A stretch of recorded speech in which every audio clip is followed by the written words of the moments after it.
course, yesterday, the ANC lost its case against the IEC to have the MK party deregistered by the Electoral Court. The Electoral Court in Bloemfontein dismissing the case there unanimously. But for today's developments, let's continue then to get analysis. We're now joined via Teams by legal expert Khumisi Kganare. Khumisi, thank you so much for your time and, of course, your patience in as far as this is concerned. But let's start then with, how you view the ANC's prospects in this latest court battle with the MK party. For instance, I'd like us to begin in as far as the Defence Counsel's arguments of urgency and jurisdiction.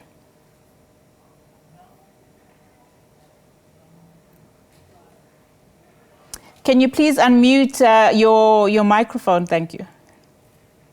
Oh, yes, my apologies. No yes, problem. and I was saying that, it would appear that there is a very high, hurdle for the ANC to jump over. When you look at the, the issue of jurisdiction in particular, it's very clear that if a matter is political and it has got something to do with a name, a mark, a trademark, if you may, registered or not, then the correct forum, to deal with that issue would then be the Electoral Court and not the High Court. And we understand, there's always issues of concurrent jurisdiction, and there would be a reason why there is a specialized court to deal with a particular issue. In this matter, being the Electoral Court. Because then they are specialized and they are able to deal with issues quick, and it saves everyone's time. So the issue of jurisdiction is a big one. The matter might be struck off for that reason, that it must just go to the forum that's appropriate for this thing.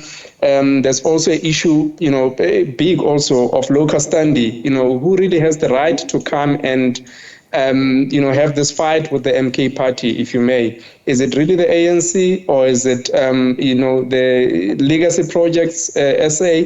And even if it's them, do they really have proof that they own this trademark, which is in dispute?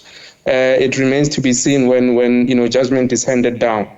And when we look at, just some of the arguments in as far as the history of this particular name, uMkhonto Sizwe, is concerned, and when you look at, just the merits of the arguments, particularly as we look at ownership, public association, and the potential to confuse voters on the 29th of May, just when you're listening to both arguments, what were your takeouts there?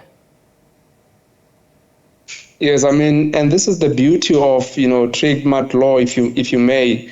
There's two ways in which you can exercise your right insofar as infringement is concerned. One would be when you have a mark that is not unregistered, and it remains to be seen here. And another one would be where you have a mark that is registered with the CIPC. Where a mark is not registered, then your hurdle in terms of proving ownership and also protecting yourself against infringement, that becomes even higher. Unlike in an instance where you have a registered trademark with the CIPC, and you must be in possession of a registration certificate that talks to the goods or services that relate to a particular class of goods or services that you are going to be using the mark for, or you are already using it for. So in an instance where, for instance, we know that the ANC approached the CIPC sometime in September last year, only to file and not necessarily to get registration certificates in respect of uMkhonto Sizwe. That doesn't mean they own it. There is a long process that must unfold after you have filed, like they did in September last year, to say, now we are going to examine this process as the CIPC.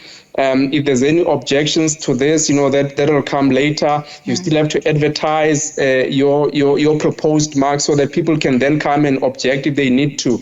When everything has been ticked and the road is clear, then you get your registration certificate. In this instance, it doesn't seem like evidence points to that. Yeah, Khumisi, I mean, we don't have much time, but of course I want to draw on what we saw yesterday. Of course, the ANC lost in the electoral court, where the judges were unanimous in dismissing their case at the electoral court. I mean, while that case is different to today's case, I mean, are there any similarities that you can draw here of the two? And will this weigh in the favor of the MK party necessarily? Yeah, sure. I mean, already we know there were a lot of problems with a process, that relates to the case that for which judgment was handed down yesterday. And, we would want to separate the two, but they are, somewhat inseparable. That's why you would expect then this case to also be dealt with by the electoral court.